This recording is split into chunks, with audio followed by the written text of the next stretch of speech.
First thing we're going to do is we're going to remove the seat. We've got a couple bolts right underneath the seat that we're going to take out. Then we're going to remove the rear cowl.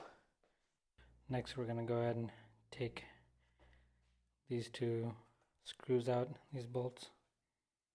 And then we're going to remove this little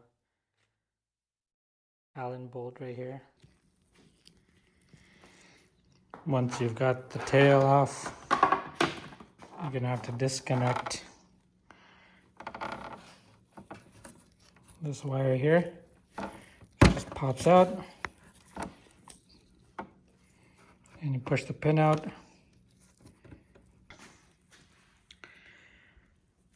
After you've got the tail off, we're going to come in here and remove these brackets. Once you got those brackets out, you can see the exhaust is loose.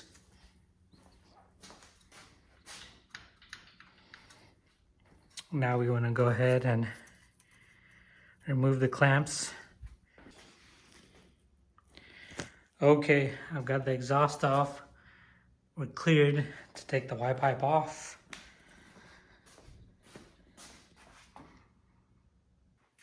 Now let's take the Y pipe out and put the new one in.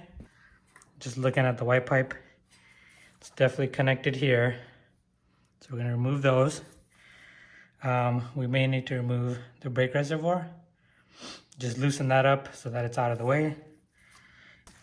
Actually, there is a bolt that's holding the Y pipe together.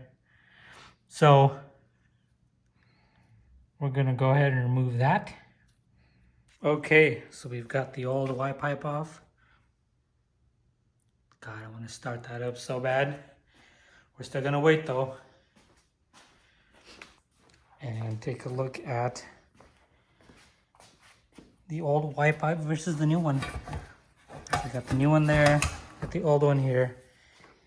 Took it out. You can see it's got baffling in there. Reduces the noise.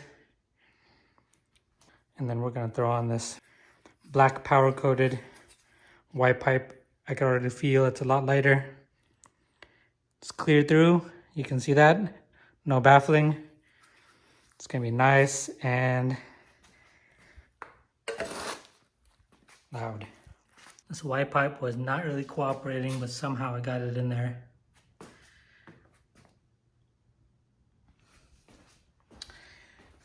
And I think I'm going to go ahead and start it.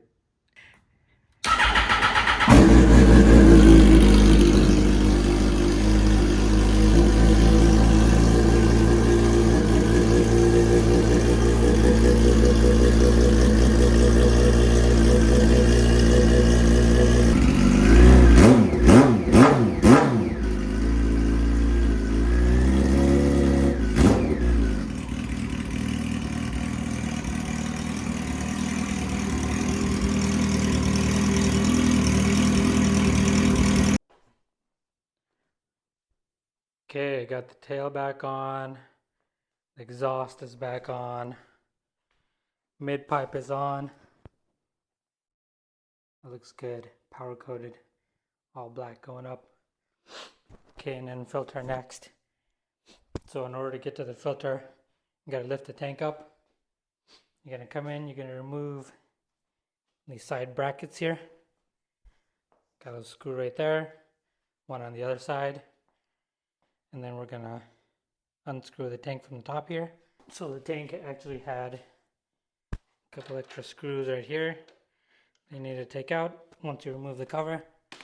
Not a big deal. Once you have that, all that removed, the tank will lift up. Once the tank is up, there's a little plug in here that you unplug. Then you've got these little screws surrounding the air box. So we'll go ahead and take those off, and then we can go ahead and change the air filter. One thing to keep in mind, there's a screw right in the middle that you have to take out. I couldn't figure out why my air box was not coming off, but that's why. There's the throttle bodies. Okay, let's do the oil change on the R1. New oil drain plug. I'm going to put on a K&N filter. Royal Purple, pure synthetic, max cycle 10W40. Okay, first step is to take this lower fairing off. I think that's the only fairing I will have to take off. So you've got some fairing bolts here you gotta remove. Okay, so I dropped my fairing. You can see the fairing is loose, it's out. It is connected in the front, so you can take that off if you want.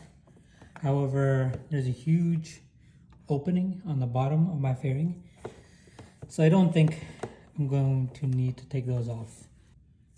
Drain plug right here, 17 millimeter, and then we've got our oil filter right here. Also, K&N's got this nice socket on the top, 17 millimeter. So when you can't unscrew it by hand, you can plug in a 17 millimeter and tighten it or untighten it that way. All right, we got the oil drained. We got the fairing back on. Now let's see how much oil we put in this bad boy. Here goes the first quart. Put some cardboard down here just in case it starts spilling. Put in about 3 quarts. And we can see that right above full. However, when we run the bike, I'll probably run it for like 10 minutes.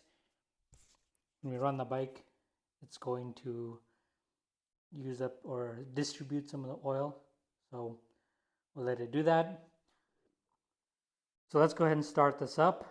We'll let it run for a little bit.